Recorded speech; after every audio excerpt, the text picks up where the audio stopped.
Grávido, que tem que fazer? Pré-natal. A primeira coisa, vamos começar porque o básico também precisa ser dito. Então, a primeira coisa que a gente precisa fazer é pré-natal. O pré-natal, ele pode ser público, ele pode ser particular, mas ele tem que ser começado assim que você descobre que está gestante. E aí vai fazer alguns exames de acompanhamento.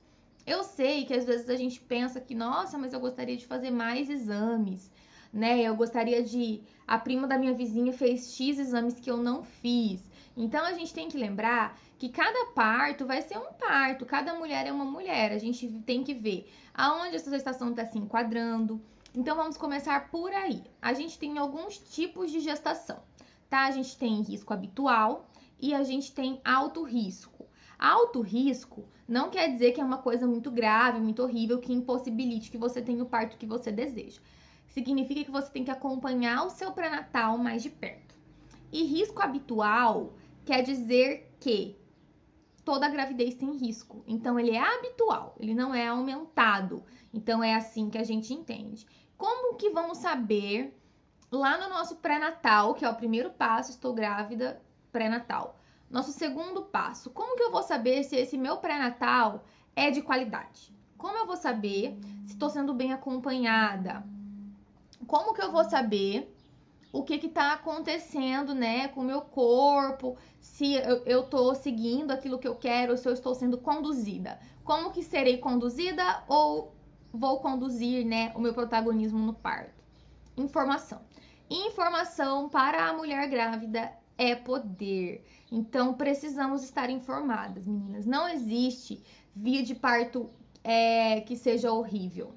Existe via de parto que pode ter sido conduzida ao contrário do que você gostaria.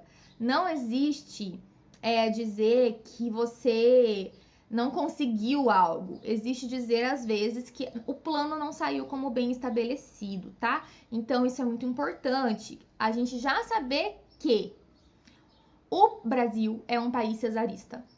Então, qualquer desculpa que exista para te conduzir para uma cesárea, ela vai ser usada. Essa semana me perguntaram na caixinha assim, e eu até guardei essa dúvida para ser discutida aqui com vocês. Por que gestação de gêmeos geralmente é cesárea? E aí eu disse, gente, porque se gestação de uma criança só, sem nenhuma coisa diferente, acaba sendo conduzido para cesárea, que sai de gêmeos. A gente só quer uma desculpa, tá? Então a gente vive num país de altíssimas taxas de cesárea. Se você busca parto de via natural, você vai ter que se informar e lutar para isso. Esse é o ponto A. Qual é a via de parto que eu desejo?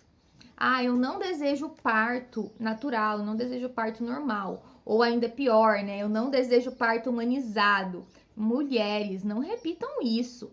Como assim você não deseja um parto em que você vai ser respeitada? Né? Então, o que é um parto humanizado? Um parto em que você não é enganada, em que te respeitam, em que te tratam como um ser humano, em que te chamam pelo seu nome, em que não ridicularizam o seu estado de gestação. Então, isso é um parto humanizado. A via de parto, ela acaba quase sempre sendo normal. E aí, por quê? Porque como você vai estudando, quando você vai tendo acesso à informação, você entende que no parto normal você vai ter mais benefícios e o seu bebê vai ter mais benefícios. Ou pelo menos entrar em trabalho de parto vai trazer mais benefícios para a mulher e para o bebê, né? Porque em um parto agendado, numa cesárea agendada, a gente é levado muito pela praticidade, né? Então vamos lá. Por que agendamos cesárea? Tô grávida e agora por que eu vou agendar uma cesárea? Na maioria das vezes é porque somos uma sociedade imediatista. Então a gente foi ao longo dos anos, todos nós, perdendo a capacidade de esperar as coisas acontecerem no seu próprio tempo, tá? Então, como a gente não consegue lidar com a ansiedade de aguardar o parto ocorrer naturalmente, a gente começa a agendar esse parto para uma data que seja confortável para nós ou para a nossa equipe que nos assiste, tá? E aí isso gera um pequeno problema, que ninguém agendou com o bebê. Então o bebê não foi avisado, tá? Então a gente sempre tem que pensar isso. Em uma cesárea agendada, a gente agenda com a equipe, com a mulher e com a família. A gente não agenda com o bebê, tá? Isso é preciso ser dito, porque ninguém avisou para esse bebê que ele vai nascer. Então vamos lá, que ele tá deitadinho dentro da barriga, dormindo, como um little baby que é. Não tá pronto ainda, não deu sinais de prontidão. Quais são os sinais de prontidão? Entrar em trabalho de parto. Então o pulmão dele não deu sinais de prontidão. A pele dele não deu sinais de prontidão. Hormonalmente, ninguém avisou para esse bebê que ele vai nascer hoje. Mas a gente agenda uma cesárea, a gente agenda com uma equipe, a gente chega lá e tira o bebê do seu soninho profundo, que não foi comunicado, e coloca ele na vida. Isso tem dado certo? Isso tem dado certo por muito tempo, porque a gente, né, tinha evitado olhar com clareza para esses dados. Mas a gente percebe que bebês podem ter complicação sim. E aí, às vezes, as complicações, elas tendem a ser relacionadas ao fato de, passou do tempo. Viu, você quis ficar esperando, olha aí, o bebê quase que nasceu mal. Então, essa é uma falácia perfeita. Você tira um bebê antes da hora, que não deu sinais de prontidão, e aí quando esse bebê não reage bem a nascer, a ter que assumir a sua respiração por via pulmonar, a gente diz que é porque o bebê estava passando da hora. Veja bem, eu salvei a vida do seu bebê.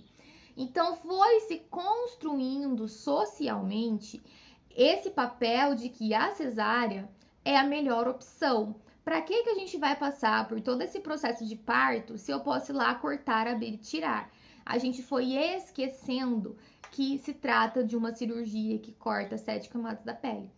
Nini, então mulheres que precisam passar por uma cesárea, né? O que você diz para ela? A gente diz o quê? A gente diz que uma cesárea necessária é como uma cirurgia que você precisou.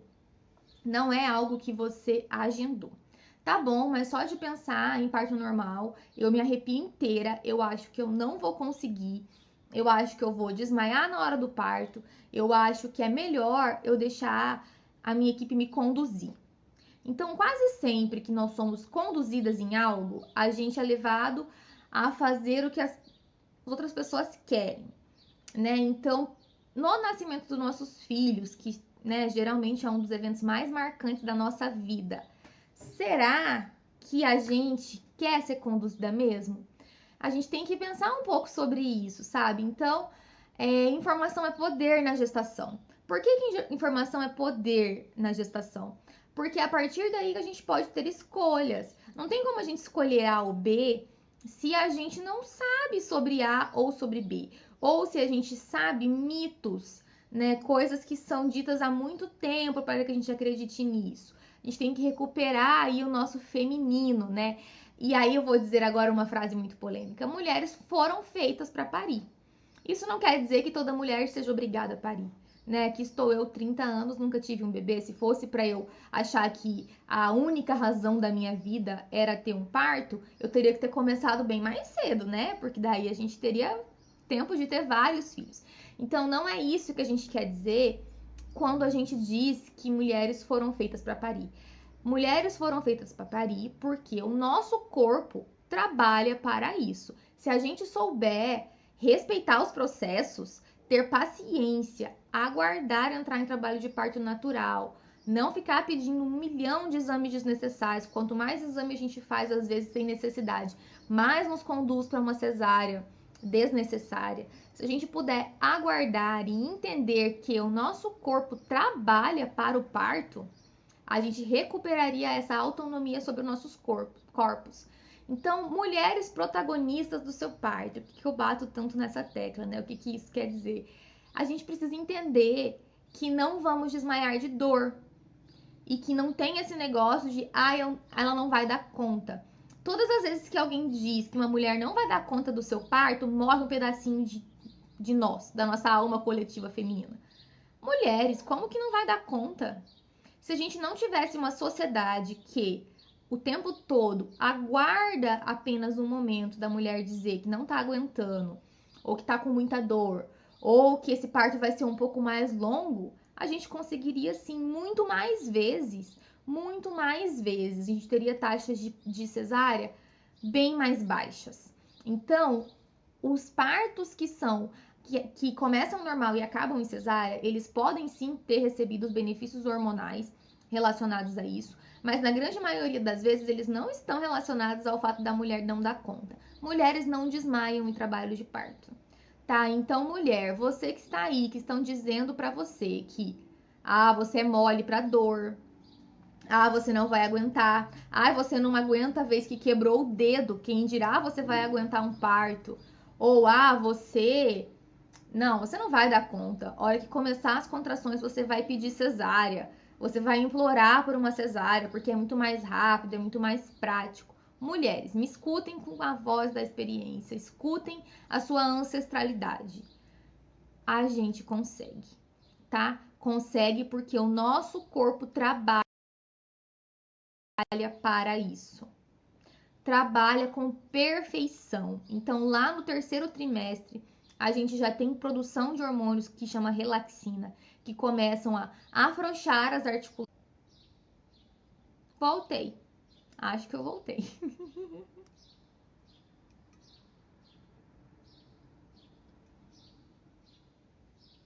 Tá? Então, a gente consegue. Eu não sei aonde cortou, mas eu quero dizer que a nossa ancestralidade já nos prova isso. Então, o nosso corpo trabalha. Vamos lá. O que eu quero dizer quando eu digo que o nosso corpo trabalha? Hormonalmente, a gente começa a produzir hormônios para afrouxar as nossas articulações, nos preparar para o parto. Durante o parto, a gente secreta diversos tipos de hormônios, como ocitocina, prostaglandina, que fazem com que o nosso útero contraia. O nosso bebê se movimenta e se gira para sair. Então, as mulheres que têm experiência com Epinô, que é um aparelhinho que você coloca dentro da vagina para poder expulsar durante treinar, né, essa expulsão, reconhecer essa expulsão, como é que ela vai acontecer, mas como é o preenchimento ali. Eu não vou conseguir, eu não consegui expulsar o Epinô, eu não vou ter força. Não é essa força consciente. O Epinô, ele não está acompanhado de processos hormonais, ele não está acompanhado de um útero que contrai para expulsar esse bebê. Mulheres conseguem parir, tá? Nós somos protagonistas desse evento e eu vou bater nessa tecla aqui hoje do começo ao fim. Para sermos protagonistas do nosso evento de parto, do que precisamos? Então, do que precisamos para sermos protagonistas do nosso evento de parir? Precisamos de apoio. Apoio de quem? Da equipe dos nossos parceiros ou das nossas parceiras, tá? Porque a nossa sociedade vai nos chamar de loucas. Chamam a gente de louca há muito tempo, né? Então, quem são as mulheres loucas relacionadas aos partos? Primeiro somos nós, doulas, enfermeiras obstetras, que levantamos a bandeira de dizer que sim, o parto normal é melhor, sim, o parto normal é bem assistido, ele é fisiológico, ele é natural e ele acontece em seus próprios processos, no seu próprio tempo. Então, começa por aí, essas são as mulheres loucas. Quem são as próximas loucas? As mães que decidem por um parto normal. Essas são consideradas mais loucas ainda. Então, mulheres que são mães, que escolhem parto normal, automaticamente serão julgadas como loucas. Loucas porque a gente quer ter escolha, a gente quer entender e respeitar os processos do nosso próprio corpo. E socialmente a gente não tem o hábito de falar sobre isso e a sociedade não lida bem com mulheres querendo fazer as suas próprias escolhas, principalmente sobre via de nascimento, tá? Então, a sociedade quer que as mulheres engravidem, né, vem essa gravidez compulsória algumas vezes. Todo mundo quer que a mulher engravide, mas que deixe-se ser conduzida, né? Que não possamos assumir esse papel de não, o parto é meu. E tô aqui para dizer para você que o parto é seu, seja qual seja a via que você escolher. Se você é capaz de gerar esse bebezinho dentro da sua barriga, que é um processo que você não racionaliza, porque vocês estão aí agora conversando comigo, me assistindo aqui, enquanto isso, cílios estão sendo feitos, ossinhos estão sendo produzidos, gordurinha está sendo fabricada, sangue está passando, xixizinho está sendo feito. Você não pensa nesse processo, ele é fisiológico. A gravidez é um processo fisiológico que acontece e gera mal-estar muitas vezes gera. A gente vai dar um pulinho no mal-estar aqui agorinha. Mas a gente gera desconforto, gera, e aí a gente escuta do quê? Frescura, gravidez não é doença, a gente escuta que a mulher quer se aparecer, por isso que ela quer ter um parto normal, que só busca um parto normal mulheres que querem provar para os outros que elas podem. O que a gente faz com essa informação, gente? O que a gente faz com esse mundo de informação que nos é colocada? Eu tô vendo aqui a Dani, eu lembrei, mulheres que têm alguma complicação, então tem alguma complicação na gestação, meu Deus, para que você vai arriscar buscar um parto normal? Porque é muito arriscado, né, gente? É muito arriscado. É uma coisa assim, nossa, muito mais arriscado que uma cirurgia que faz você sangrar 2, 3 vezes mais às vezes.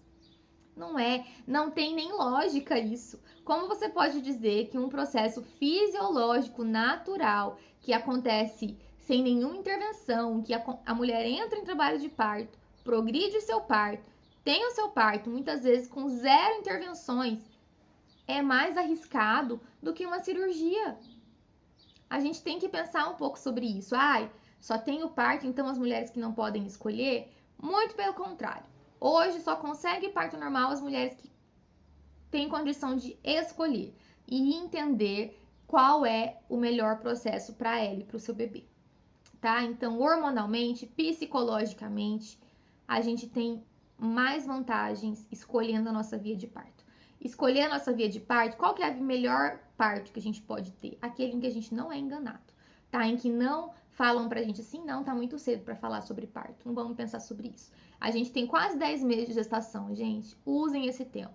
Vamos usar esse tempo para se informar, para buscar uma informação de qualidade, com evidência científica. Então, próximo tópico aqui, evidência científica sobre parto. Tô grávida e agora? Aonde que eu vou buscar a minha informação? Então, eu tenho que buscar informação que eu possa comprovar. A medicina, a obstetrícia, ela não é uma ciência exata, tá? Nenhuma ciência médica, ela é exata. Ela não é exata por quê? Porque os sintomas se apresentam diferentes em cada mulher e porque a evolução é muito particular para cada mulher. Então, não tem como eu olhar para uma de vocês e dizer assim, não, deixa eu ver quem entrou aqui, Franciele. A Franciele, ela tem quadril largo, ela tem uma boa estatura, então ela tem 1,70 m, o quadril dela é largo, ela tem um histórico familiar, que todas as mulheres tiveram parto normal, então essa mulher vai parir, vai ter uma gestação tranquila. E aí eu vou olhar aqui para acho que é, vou dizer Lohane. Lohane, ela é baixinha, tem 1,55 m, ela é muito magra, na família dela ninguém pariu. Então, Franciele pode parir, Lohane não pode parir. Não, gente, não é assim, não é uma ciência exata. Tá? Então, isso que, né, vem de muitos anos, de na minha família ninguém conseguiu parto. Alguém tentou? Deixaram mesmo essa mulher tentar? Ou só, né, estavam pródromos ali, internou, não rolou, né? Porque quem tentou fala pra gente com muita clareza que não se arrepende, faria tudo de novo, né? Então, quem teve realmente uma cesárea bem indicada intraparto, diz, olha, eu faria tudo de novo, porque o meu corpo respondeu bem, minha amamentação foi ok, tá? Então, foi tentado? Não tem, não é uma medicina exata, não tem como eu dizer que Mariazinha terá um parto rápido e Joaninha terá um parto lento, por causa de medidas que eu vi aqui, porque no peso da ultrassom o bebê pesa 2 quilos e o outro bebê pesa 4.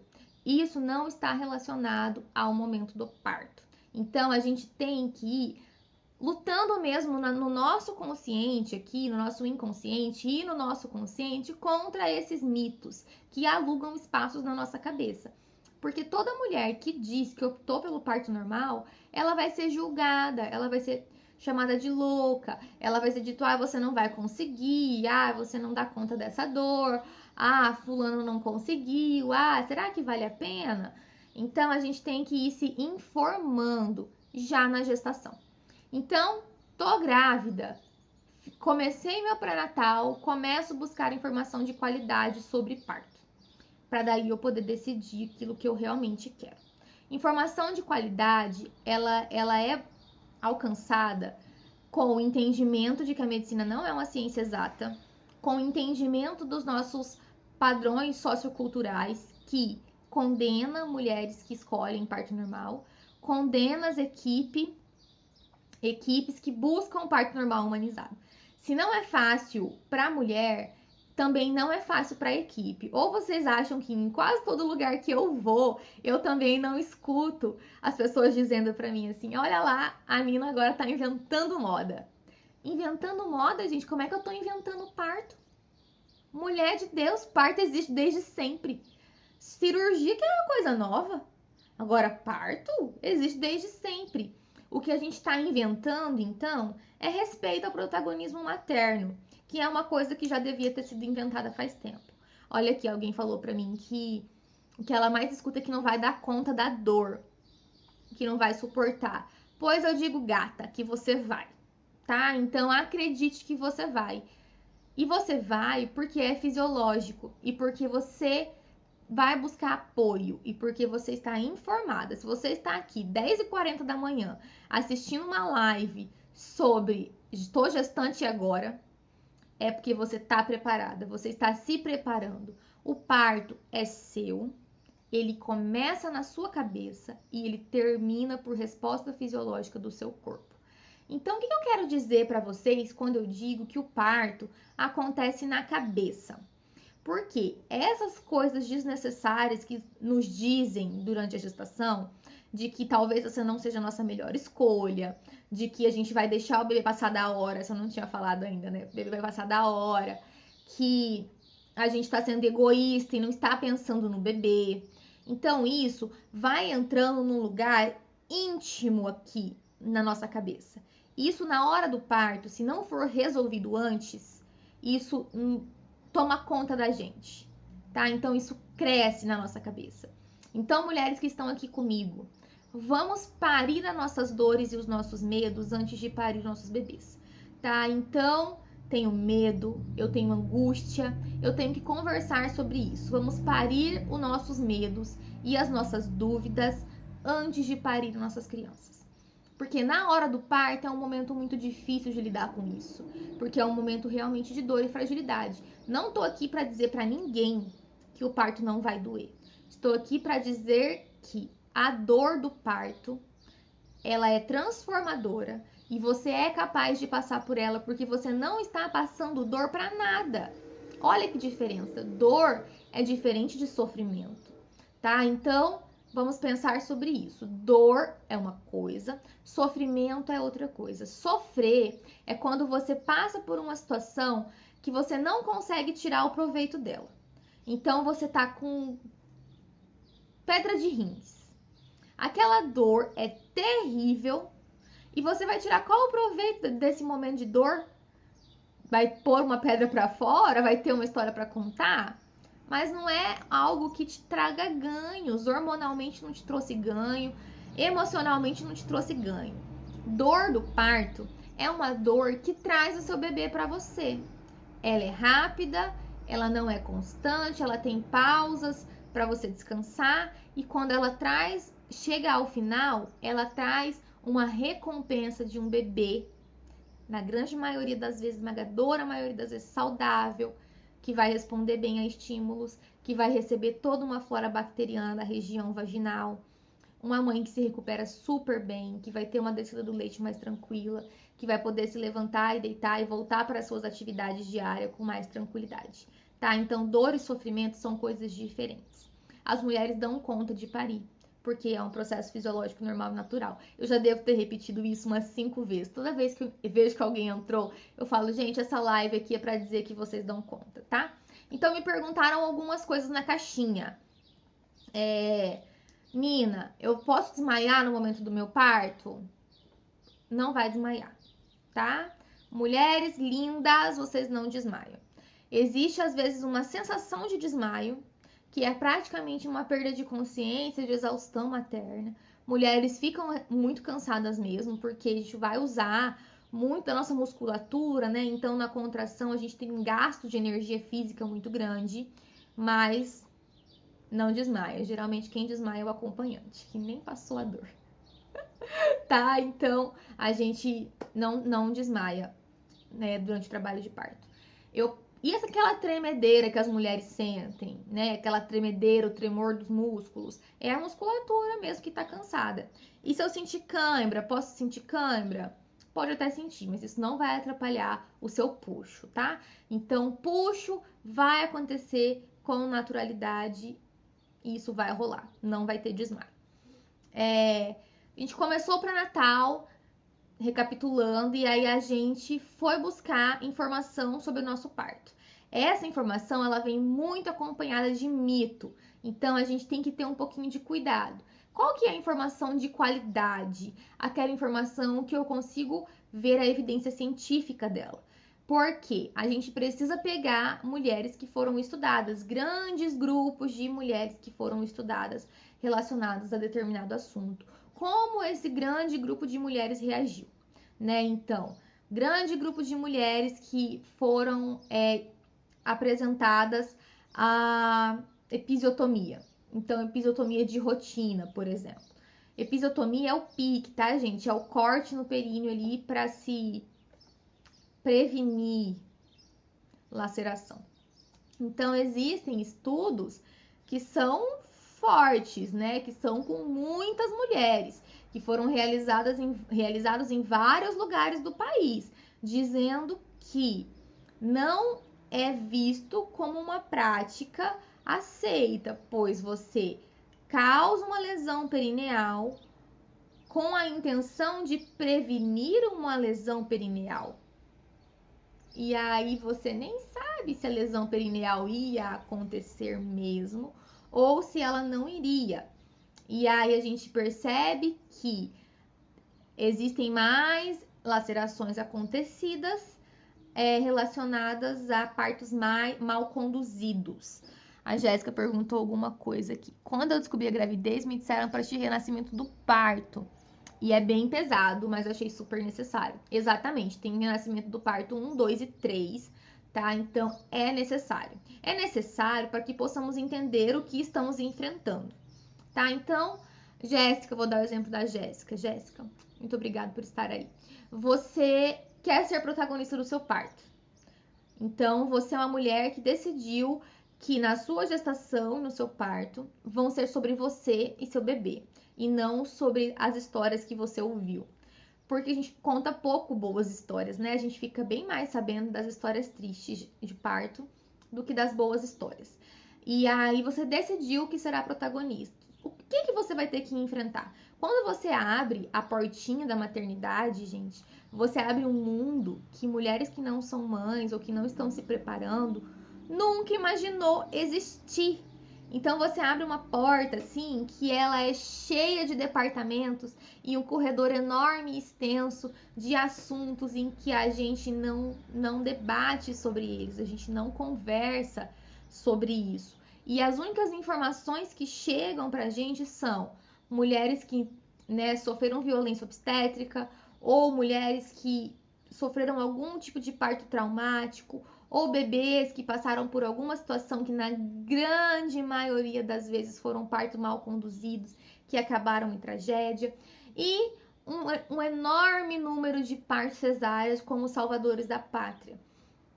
Então, quando a gente abre a porta da maternidade para entender que o parto é sobre a mulher e não sobre a equipe, e não sobre a sociedade, e não sobre a escolha do parceiro, e não sobre, vou falar o que eu ouvi já uma vez, estragar o playground, né? Estragar a vagina da mulher, que depois ela nunca vai se recuperar e essas relações sexuais do parceiro nunca mais serão prazerosas. Parto e gestação não é sobre isso. E nada disso é verdade absoluta. Nada disso é verdade. Só que as histórias que nos são apresentadas, elas estão totalmente arraigadas a histórias traumáticas. Então, assistir o renascimento do parto, entrar no meu perfil onde eu te digo, ei, gente, não é bem assim, né? Não é sobre força, não é sobre a equipe, é sobre segurança, é sobre a mulher, o parto é da mulher, o parto não é do parceiro, da equipe, do sistema. O parto é da mulher. Só que para ele ser sobre a mulher tem que estar informada. Poderia ser natural, né? Assim, muitas mulheres me perguntam, Nina, mas se parir é natural, né? Se é tudo tranquilo, natural, por que eu preciso me esforçar tanto? Né? Por que eu preciso estudar? Por que eu preciso fazer exercício? Por que eu preciso, né, entrar aqui na live? Por que eu preciso fazer curso? Por que eu preciso estar por dentro? Porque, como muitas coisas na nossa sociedade, a capacidade das mulheres de decidir sobre o seu parto, sobre a sua vida de nascimento ou sobre a sua capacidade de parir, ela é questionada. Tá? Então, por que para gestação e parto seria diferente? Se somos sempre questionadas. Então, se eu sou doula e não tenho filho, se eu sou enfermeira obstétrica e não tenho filho, eu escuto constantemente que eu estou conduzindo as mulheres para um precipício porque eu nunca participei disso. Então, porque eu não tenho filhos, então é por isso que eu conduzo vocês para um parto natural. Se eu tivesse filhos, o que eu escutaria? Eu escutaria que, nossa, como que você dá conta com filhos e família e marido e emprego? Será mesmo que você dá conta de fazer um bom trabalho? Então, se eu fosse pediatra sem filhos, eu escutaria que eu não entendo de crianças. Se eu fosse uma pediatra com filhos, eu ia escutar que eu não consigo dar total atenção para os meus pacientes no consultório, porque eu sou uma mãe de família que resolvi sair de casa e trabalhar. Nós, mulheres, sempre somos questionadas da nossa capacidade. Sempre. Se a gente dá uma resposta assertiva, a gente é grossa. Então, se a gente dá uma resposta sobre 40 semanas, essa criança não nasceu ainda, vai passar da hora. E a gente diz, não vai passar da hora porque a hora não chegou. É simples. Não, a gente não vai. Isso vai ser considerado como grosseria, porque socialmente, culturalmente, nós não estamos acostumados a mulheres que decidem sobre a sua via de parto, sobre a sua gestação. Então, as nossas gestações são extremamente acompanhadas de mitos e coisas de que mulheres gestantes e puérperas é quase uma faixa na nossa testa, assim, ó, você tem que sofrer, tá? Então, mulheres grávidas, quando vocês escutam assim, não pode escovar o cabelo. Como que nós vamos aprender a questionar isso? Então, vamos aprender agora a questionar isso. Mulher grávida não pode escovar o cabelo. Por quê? Vamos procurar uma lógica nisso aqui. Porque eu vou puxar o meu cabelo na cabeça. O que meu útero e minha criança tem a ver com isso? Não tem relação, tá? Mulheres grávidas não podem usar produtos que tenham chumbo, metais pesados. Certo? Qual que é a evidência que eu tenho disso? Opa! Então eu estou formando um ser humano dentro de mim. O que é ótimo, né? Olha que capacidade. Esse ser humano talvez não tenha maturidade, né, para lidar com substâncias químicas mais complexas que podem ser absorvidas pela minha corrente sanguínea. Tudo que é absorvido pela minha corrente sanguínea também é passado pelo bebê, certo? Então, isso aqui pode vir a ter uma evidência científica e aí eu posso procurar algum estudo que me diga sobre isso, né? E como eu sei que existe, tô aqui usando esse exemplo porque eu sei que existe, então, se não tiver estudo, vai ter uma falta de evidência, dizendo assim, olha, a gente não conseguiu chegar a uma conclusão, mas por falta de evidência e por ser um metal pesado que sabemos que é absorvido, então isso não é legal mesmo. Mulheres grávidas não podem dormir de barriga para cima, certo? Por quê? Vamos lá. Porque falta ar? Realmente, na maioria das vezes falta ar. Mas e se não falta? Então, se eu tô grávida e durmo de barriga para cima, não me falta ar. Para mim é a posição mais confortável. Então, eu não vou poder porque faltou lógica. Circular de cordão não pode ser parto normal, porque o bebê tem um cordão enrolado no pescoço, certo? O bebê dentro da barriga, ele respira pelo nariz? ele utiliza o seu pulmão para fazer troca gasosa? Não, ele utiliza o cordão. Então, se o bebê utiliza o cordão para poder respirar, por que motivo o cordão tampando a via aérea superior, esse bebê não vai poder nascer por via normal? Não tem lógica. Vamos acabar com os mitos dessa forma. Então, eu não posso lavar a roupa do bebê. Eu adoro essa, gente. Não posso lavar a roupa do bebê. Porque se eu lavar na máquina, o bebê vai ter cólica. Gente, por que uma roupa? Eu lavo todas as minhas roupas na máquina e eu não tenho cólica por isso. Por que eu vou ter cólica? O bebê vai ter cólica porque eu lavei a roupa dele na máquina. O bebê nem quer saber. Malemar quer saber. Preciso, né? A gente precisa